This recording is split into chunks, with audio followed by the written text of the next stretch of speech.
Let's walk through my first ever completed sketchbook as an artist and see how I've improved. A lot of the videos that I see online only show beautiful sketchbooks, but I don't think that's the reality. This is my ugly sketchbook.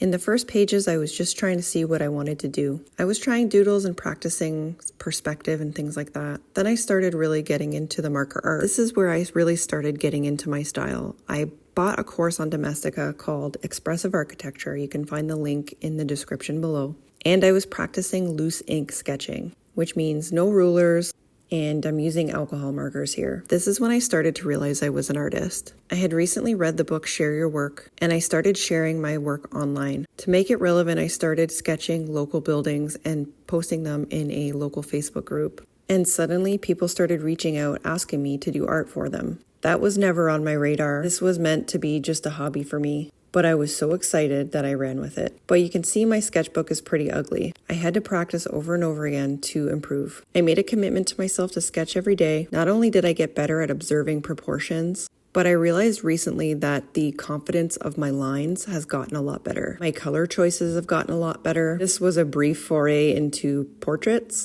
This VW bus I ended up scanning and removing the background and turning into a print. I sketched that building because it was moving, but you can see there are a lot of bad proportions and terrible sketches. There are abandoned sketches. I'm testing out how I like to do my strokes, and I'm testing out how to do loose ink sketching in a way that feels good to me and also looks good.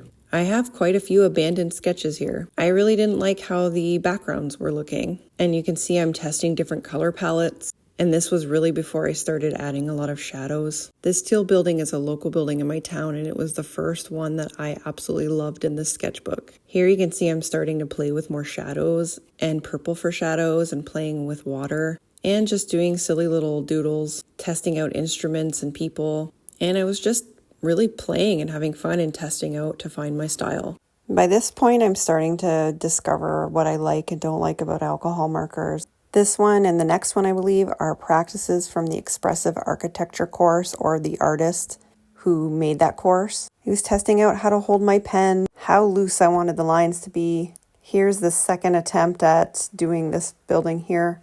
I still didn't nail the proportions, but I tried it again just to see where I was. I actually think the second one is worse than the first one. This is where I started to imagine my own little charactered houses and things like that. And I tried portraits again, and that guy looks like he's dead, so that didn't really work out. Now here's how my art's changed. Now fast forward to now, and this is a watercolor one I did, and here are some different types of sketches I do now. It's so important to practice and play, and when you learn something new, practice it a ton and share your work. I hope you like this video, and if you want more, leave a comment, like, and subscribe.